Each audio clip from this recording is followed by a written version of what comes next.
Now this has left deep memories. The history has left some bad memories and irresistible. But the strait cannot prevent relatives and friends from missing each other.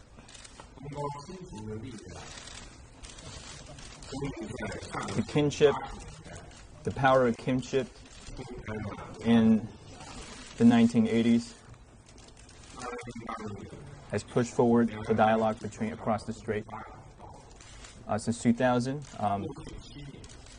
the two sides across the strait have restarted the road toward mutual construction. There has been a lot of fruits of the development of the cross-strait relations.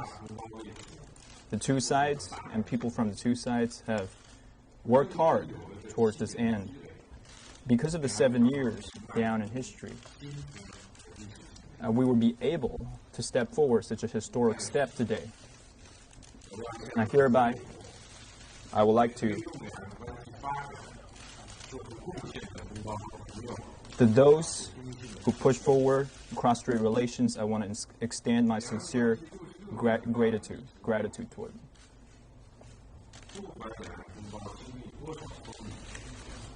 No matter how much difficulty we've gone through,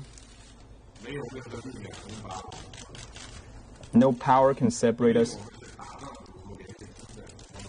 because we're kinsmen. And blood is thicker than water in our relationship. Now we're also in a development juncture in terms of our relationship. We cannot repeat historical tragedy. We cannot lose our development fruits. The people across the strait should continue to push forward a peaceful development and enjoy the fruitful fruits together. We should learn and reflect from the history of the cross-strait relationship. We must be responsible for history and make wise decisions that will stand the test of the history. We must act together and show the world that the Chinese people across the strait have every ability to handle our own issues and to contribute to regional peace and stability and world peace together. I hope the two sides across the strait can work together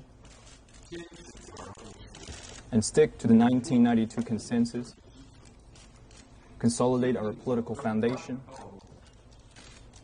and stick to a scientific development path and steer to the right direction of our development, deepen our exchanges and cooperation, increase the well-being of people across the strait, and push forward the great rejuvenation of the Chinese people.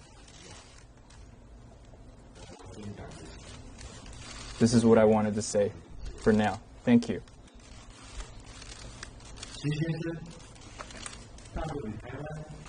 Mr. Xi, friends from the two delegations across the strait and people present today, hello. Today, I and Mr. Xi, in the capacity of the leaders across the strait, we are holding the future of the two sides across the strait and history. Now, in 1993, in April that year, Mr. Ku and Mr. Wang held talks, and they inked 4 agreements, which laid the foundation of the mechanism of cross-strait dialogue. Now, I spoke with the founding president, Lee Kuan Yew of Singapore. I said that the development of the cross-strait relationship should base on the well-being of the two people. What's behind us is the long history of the cross-strait relationship. Now, in the past few years, we've decided to replace conflict with peaceful dialogue. And we have stuck to a path of prosperity and well-being. Now we can swear to the whole world our determination of peaceful development, a peaceful rise. We follow different political systems, but we developed dialogue in terms of military, in terms of economic cooperation. Now, this isn't done overnight. There are over 40,000 student exchanges, student visits across the strait, youth exchanges every year. There are over 170 billion US dollars of trade volume across the strait. Now, these are the fruits of the reform of the relationship. Now, this is what written in an ancient Chinese book, Shangshu, that we have to really trust each other, and then seek pragmatic strategy.